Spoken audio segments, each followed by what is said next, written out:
Good morning, children. In such a bright morning, I hope you all are in a fresh mood and active to learn something new today. Today, we will be learning a very interesting topic, that is heat, to which we come across daily. So, let's begin lesson number 14, measurement and effects of heat, with full enthusiasm. So, students, what is heat? Heat is the form of energy that is transferred between systems or objects with different temperatures, flowing from the high temperature system to the low temperature system. Am I clear, student? Now you all will be thinking, what does transfer means? Here, transfer means to move from or to flow from one object to another object. Okay? Transfer means to move from or to flow from one object to another object. Okay, my dear students? Have you understood the meaning of transfer? Now, like we know, student, sound is energy, light is also one of the energy. Yes, am I correct? So same like this, heat is also a form of energy which flows from an object at high temperature to an object at low temperature. Heat flows from an object at high temperature to an object at low temperature. So, see students, it is very much clear that the object which is more hotter will have the maximum heat, and the flow of heat will start from the maximum hot object to the less hot object. Okay, students? The flow of heat will start from the maximum hot object to the less hot object, that is from high temperature to the low temperature. Okay, student, it is clear now? Pay attention, students. Once again, I am repeating it. Heat flows from an object at high temperature to an object at low temperature. It will never happen that heat is flowing from low temperature to higher temperature. It will always flow from higher temperature to lower temperature. Okay, students, is it clear now? Now, as we move further, we come across a new term, that is temperature. Now, students, what is temperature? You have heard this word several times. What is temperature then? Okay, I'll say you. Temperature of an object tells us how hot or cold that object is. What it means, student? Let me clear you. See, students, when you eat an ice cream, you can feel the coolness of the ice cream. Yes, isn't it? Do you feel cold? Yes, you feel cold while having an ice cream. That is, the ice cream is cold. That's why it has less temperature. Now, the other side, tea is hot as compared to ice cream.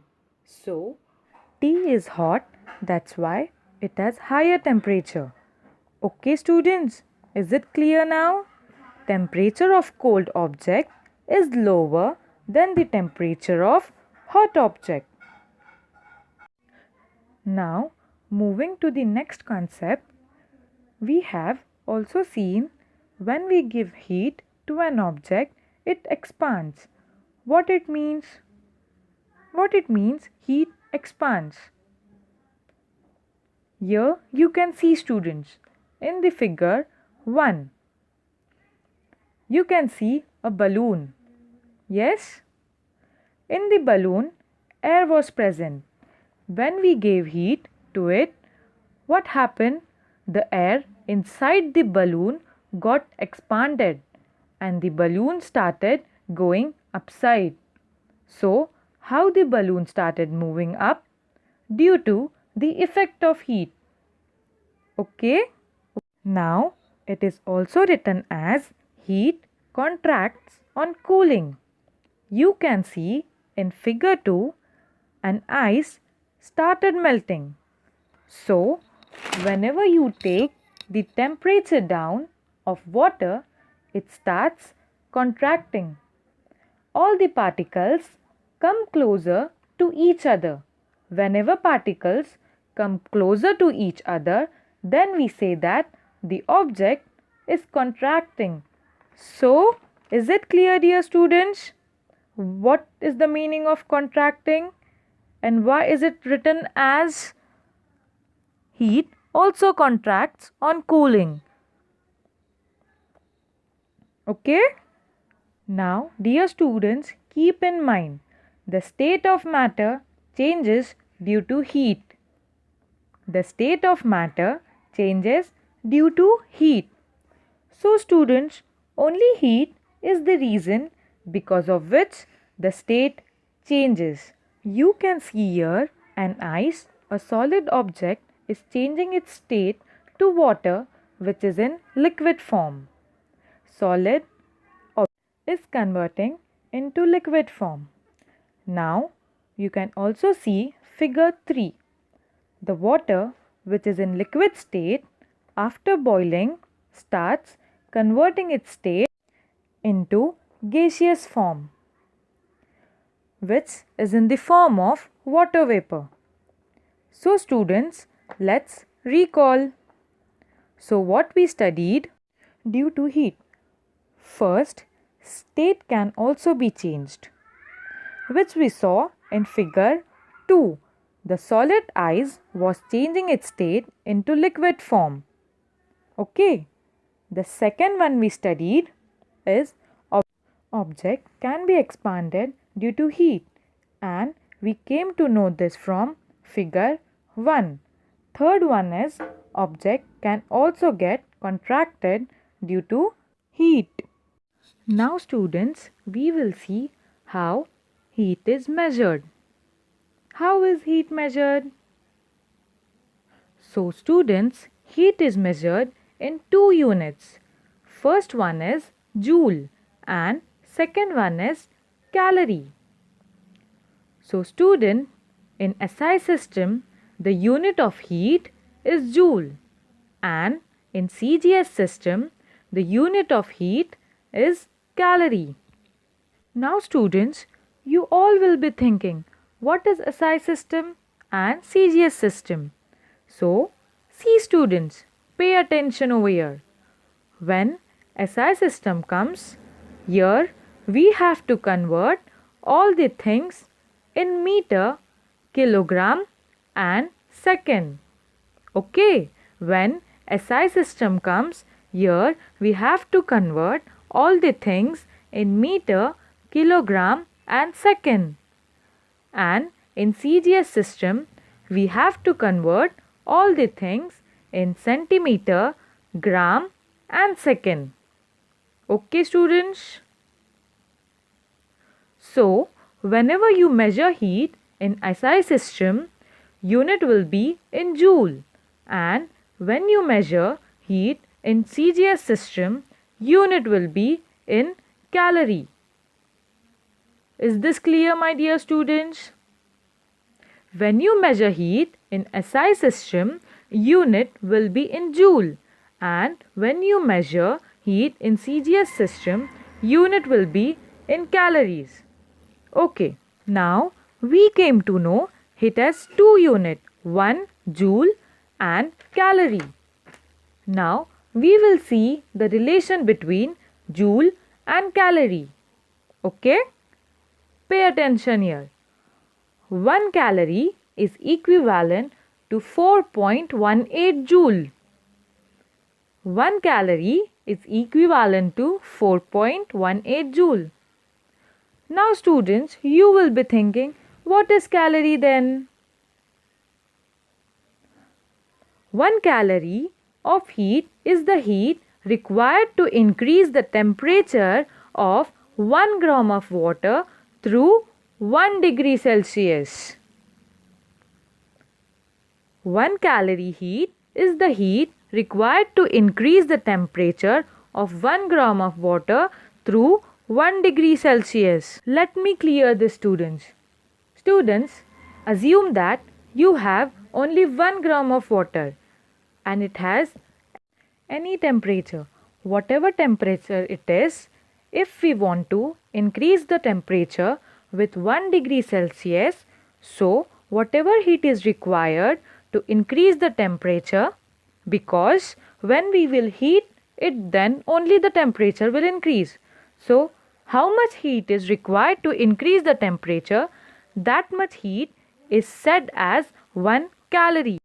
So 1 gram of water's temperature we have to increase with 1 degree Celsius.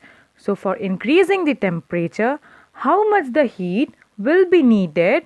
That heat is known as 1 calorie.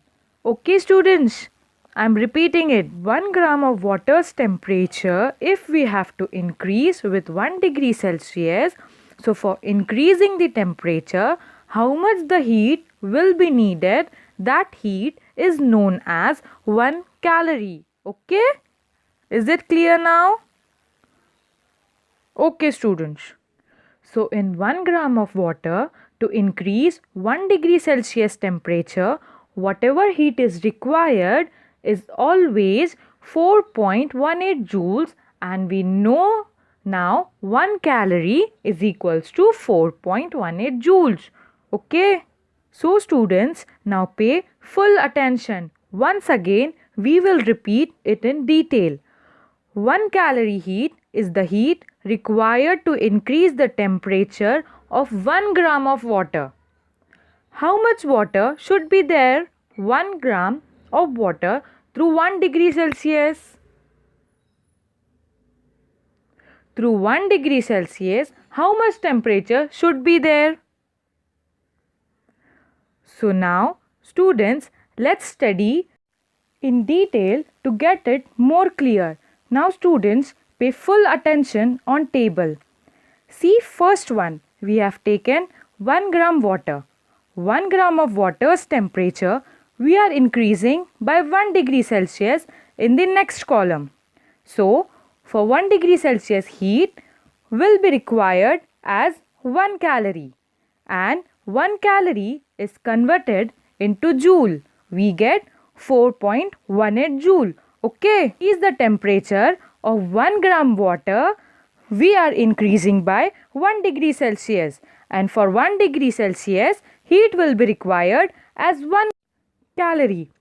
Now second one, we have 1 gram water, but we have to change the temperature by 2 degrees Celsius. So how much calorie should be there?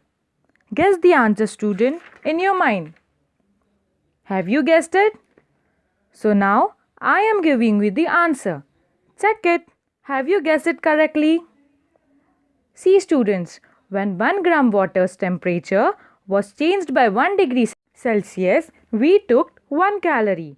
So now 1 gram of water to be changed at 2 degrees Celsius, we will take 2 calories. And to convert calorie into joule, multiply 4.18 by 2. By 4.18 because 4.18 equals to 1 joule. So by multiplying 4.18 by 2, we get 8.36 joules. Hope so, student. The concept of joule is understood by you. Okay, students. So students, this was all about today's lecture. Hope you all have understood all the concepts explained today. Thank you, student. Have a nice day.